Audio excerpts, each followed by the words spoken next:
Was ist denn mit dir los, Shiva? Ja, ich bin 4-mal 20 Jahre in der Zeit hin und her gereist. Wie kommst du denn darauf? Ich war Teil eines geheimen Programmes. Also darüber müssen wir jetzt aber mal reden.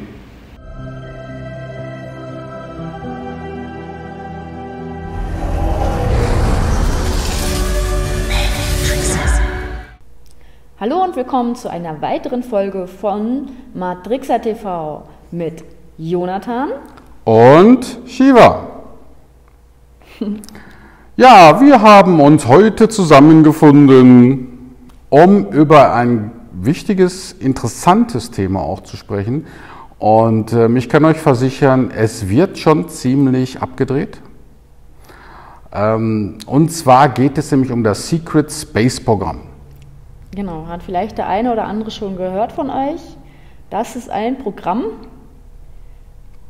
aus der Fantasy-Reihe, nein, leider nicht.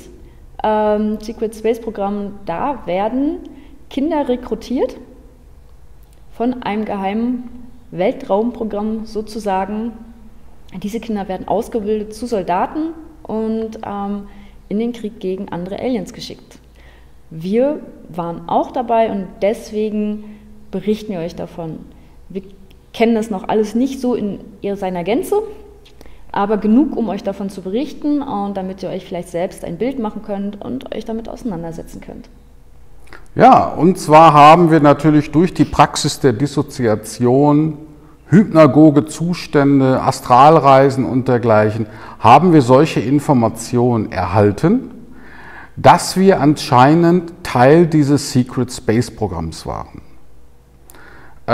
Hinweise findet man auch bei John Leonard Walton. Das ist eben ein Astronom, der eine Zeit lang Teleskope benutzt hat und mit diesen Teleskopen war er nie so richtig zufrieden und hat sich gedacht, ich bastel mir jetzt mein eigenes. Und er hat ein eigenes Teleskop gebastelt mit eigenen Okularen und so weiter, Objektiven und hat danach eben wirklich so, ja, immer wieder mit seinem Teleskop in den Weltraum hinausgeschaut und hat dabei Raumschiffe entdeckt, die sich im Erdorbit befinden. Interessanterweise erklärte er, wenn er die normalen im Handel üblichen Okulare verwendet hat, konnte er diese Raumschiffe nicht sehen.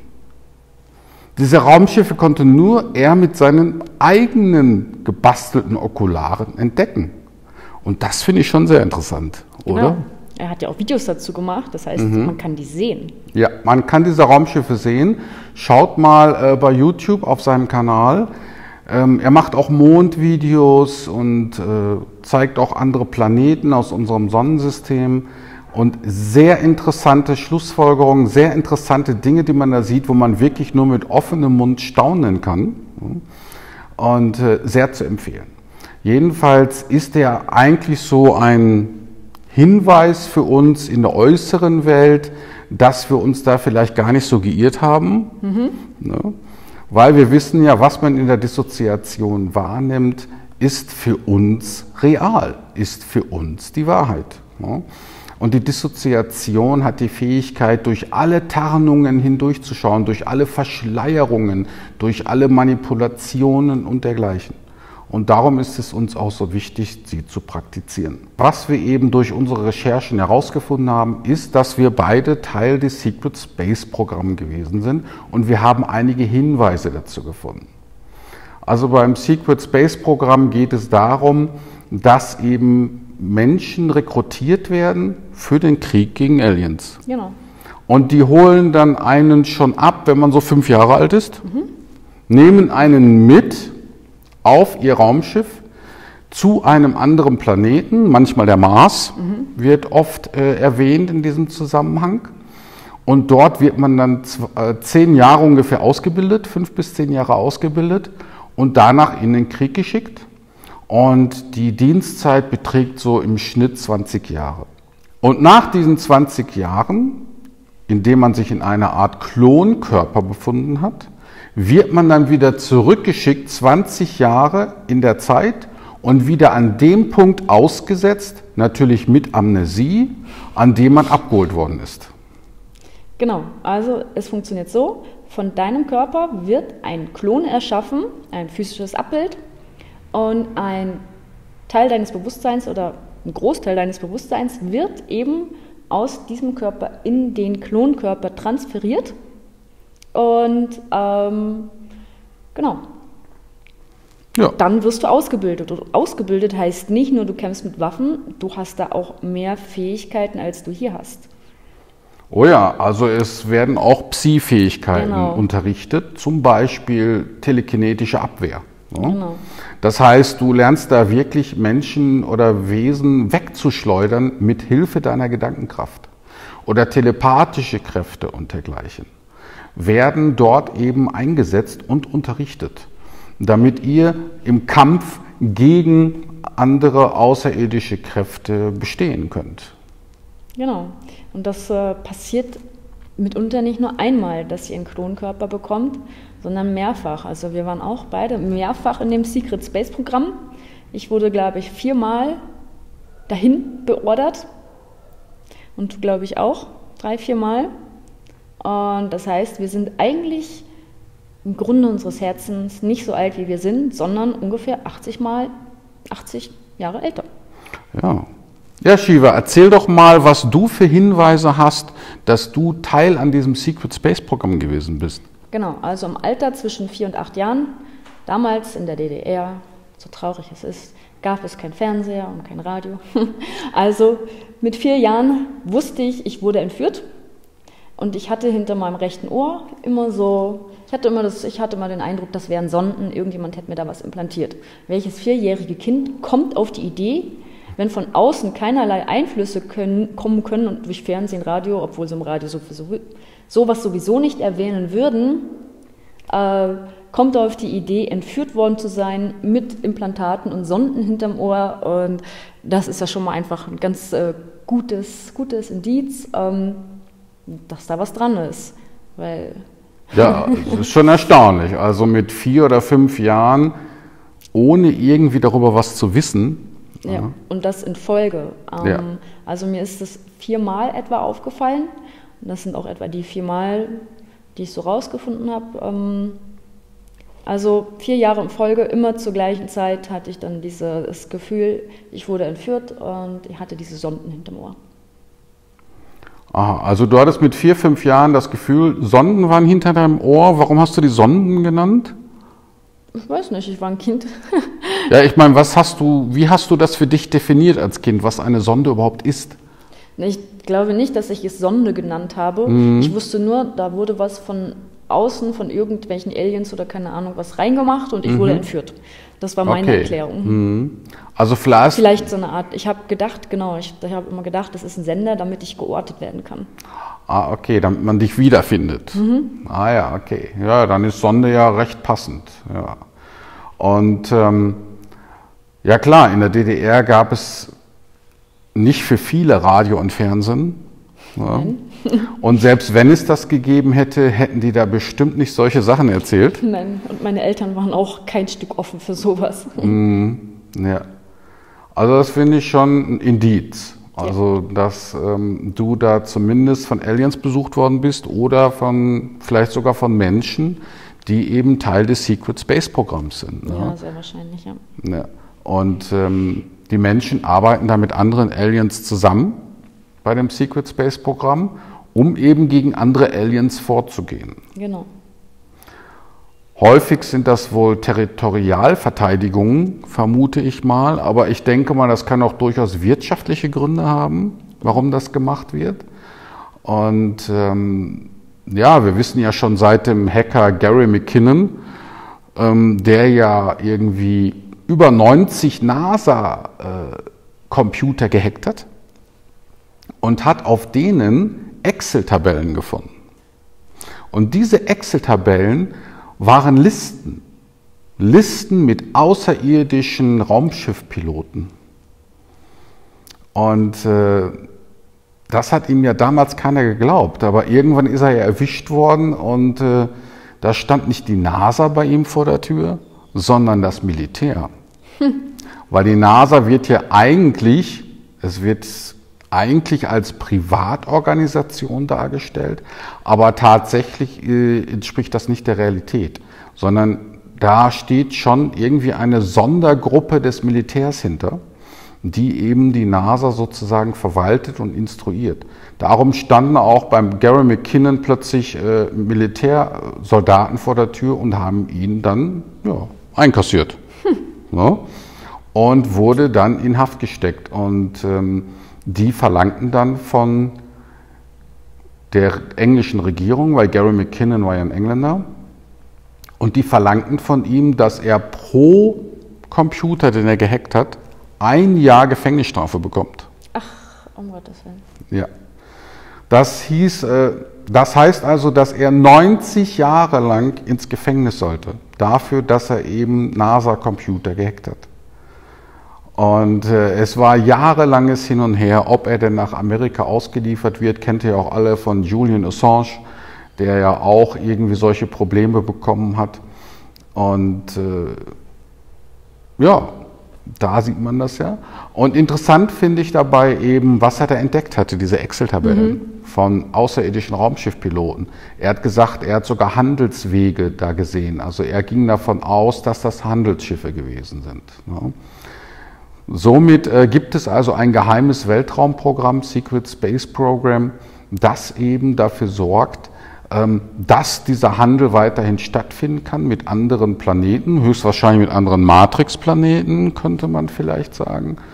Und im Internet gibt es jetzt schon so einige Whistleblower, die eben auch sich plötzlich erinnern, dass sie Teil dieses Secret Space Programms gewesen sind.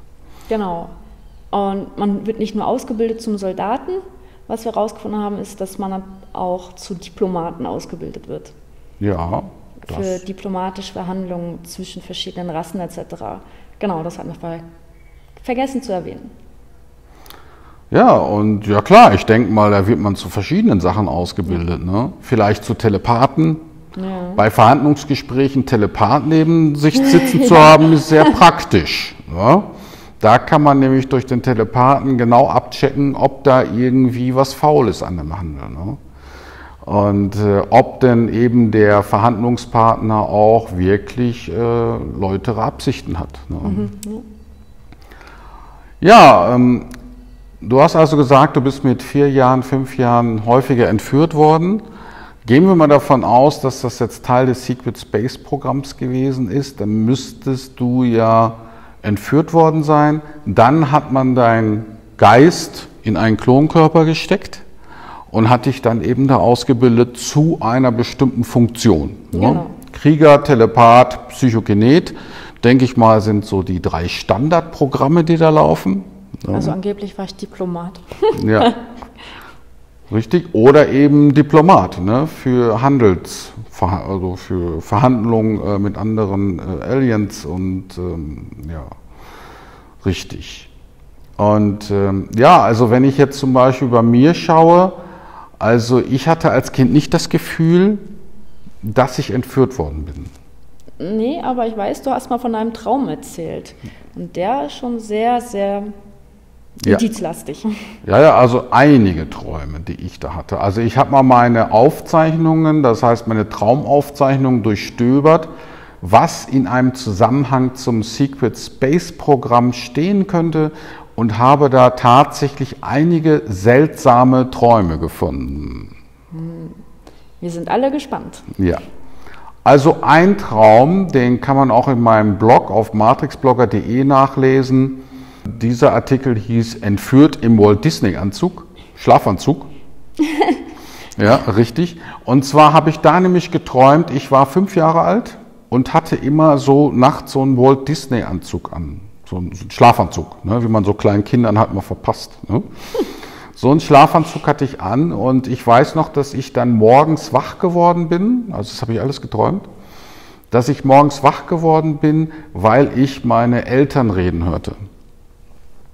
Und dann bin ich ans Fenster gegangen und habe nach unten geschaut und sah dort unten meine Eltern irgendwie wild hantieren und da standen mehrere Militärsoldaten vor der Tür. Ich konnte von oben dann zum Tor runterschauen, ne? Also die standen am Gartentor. Darum konnte ich das vom Fenster aus gut beobachten. Und mit einem Mal holte einer dieser Militärsoldaten einfach eine Pistole raus und hat meine Eltern erschossen. Einfach so. Ne? Und ich dann natürlich völlig Panik bekommen. Und dann sind die zu mir hochgekommen und haben mich mitgenommen. Ist jetzt auch nicht unbedingt ein Beweis dafür, dass ich jetzt im Secret Space Programm war. Aber ich habe noch andere Träume entdeckt. Träume, in denen ich beispielsweise in einer Kneipe saß, in einer Art Gaststätte, ja, und hatte eine Militäruniform an. Und 2 Tische weiter saß ein General. Ja, das war also sozusagen der Anführer, der Leiter unserer Militärbasis. Und ich hörte, wie er nämlich über Stargates sprach. Und er sagte, diese Stargates müssen laufen, damit wir eben zu anderen Planeten rübergehen können und mit denen handeln und sprechen können. Und ich fand das so interessant, das Thema mit den Stargates, dass ich immer versuchte, irgendwie an den General heranzukommen. Aber ich hatte jetzt nicht den Dienstgrad, um eben so direkt ihn ansprechen zu können. Und ich hoffte eben, dass ich vielleicht jetzt gerade dort in dieser Gaststätte oder dieser Kneipe oder Kantine oder was immer das war, hoffte ich eben vielleicht zufällig mit dem General zusammenzutreffen, um endlich mal in den Genuss zu kommen, solch ein Stargate zu sehen. Ja? Und das sind so einzelne Träume, die vielleicht darauf hindeuten können. Ich habe auch noch einen anderen Traum gehabt, in dem habe ich beispielsweise auch eine Militärbasis gesehen, auf der ich war. Und dort haben wir alle Armbänder bekommen. Und nachdem wir diese Armbänder bekommen haben, mussten wir halt dann in einen großen Raum gehen. Und von dem Raum hieß es, dass das alles Menschen sind, die eben hoch zum Raumschiff gebracht werden und von da aus zu einem außerirdischen Planeten, also zu einem anderen Planeten halt. Ne? Ja. Also dann zu einem anderen Planeten gebracht werden. Ne? Und ich weiß noch, da habe ich auch eine Frau kennengelernt, mit der ich mich unterhalten habe. Und wir haben dann da gesessen und haben vorher noch was zu essen bekommen und dann sollten wir uns bereit machen, eben auf das Raumschiff gebracht zu werden. Also sind alles solche kleinen Sequenzen, die ich mir persönlich nie so richtig erklären konnte. Einen Traum erinnere ich mich jetzt. Okay. Da wurde ich auch abgeholt, und zwar von einem Raumschiffkommando. Und die haben mich abgeholt zu einer Mission. Aha, ja. Genau. Ja, also das sind alles Indizien, die darauf hinweisen für uns, dass wir auch Teil dieses Secret Space Programms gewesen sind. Und wir haben noch was. Wir waren beide auf dem Mars und haben da, du hast es als Traum gesehen, glaube ich. Richtig, genau. Und ich habe es halt nur als Flash gesehen, dass da Kriege waren. Aber wir wissen beide, dass wir noch nicht so lange hier sind auf dieser Erde, als dass wir hätten die Marskriege mitkriegen können. Also die ja ungefähr vor 75.000 Jahren gewesen sein müssen etwa. Ja. Wir sind aber noch nicht so lange hier, von daher muss es ja was anderes gewesen sein. Und wir vermuten auch stark, dass diese Mars-Mission Teil des Secret Space Programms waren bei uns. Richtig, darauf wollte ich auch noch zu sprechen kommen. Ja, genau. Auf die ganzen Erinnerungen, die ich nämlich dann zum Mars fand. Ja, genau. Ne, und eine Erinnerung war beispielsweise, dass ich als Wachpersonal eingeordnet worden war, also eingeteilt worden war. Und während dann eben ich auf dem Weg war, meine Wache abzulösen, weil ich hatte Pause gehabt. Ich war auf dem Weg zu einer Art Bunker und sollte da eben die Wache ablösen. Und dann plötzlich sah ich zig Raumschiffe am Himmel, die sich alle bekämpft haben. Und ich habe das damals, ist schon urlange her, dass ich das geträumt oder erlebt habe, das so interpretiert, dass es mit den Marskriegen zu tun haben könnte, die es eben vor 75.000 Jahren, wie du sagst, gegeben haben soll. Aber Shiva hat das schon richtig gesagt, da haben wir hier auf der Erde noch gar nicht gelebt. Das haben wir auch in dissoziativen Zuständen rausgefunden, dass wir noch gar nicht da waren. Ja, wir sind erst später hier auf der Erde inkarniert. Somit können wir also da nicht teilgenommen haben. Also muss das Erlebnis ja, das ich da hatte, später geschehen sein. Und das könnte auch auf das Secret Space Programm hinweisen.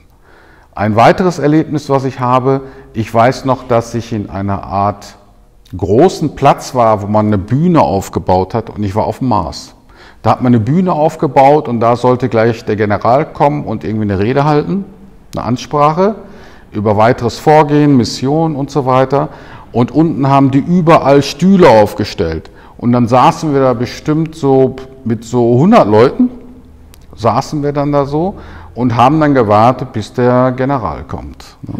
Und da habe ich früher auch gedacht, als ich das erlebt hatte, wo passt das rein, in welche Realität, in welche alternative Realität passt dieses Traumerlebnis rein? Ne? Ja. Und dann wurde es erst viel, viel später klar, dass das wohl zu einer gesonderten Realität gelöschte Erinnerungen zugehörig sein müssen. Das bedeutet also, wir träumen ja nicht nur nachts von alternativen Realitäten, sondern auch von gelöschten Erinnerungen, die eben bruchstückweise, fragmentarisch immer noch irgendwo im Unterbewusstsein herumfliegen und dann manchmal in den Träumen an die Oberfläche kommen. Und genau, wenn man dann sein Programm absolviert hat, seine 20 Jahre abgerissen hat, wird man ja zurückgeschickt. Und ich fand das immer ganz spannend, was du erzählt hast mit, das sind nicht meine echten Eltern. Ja.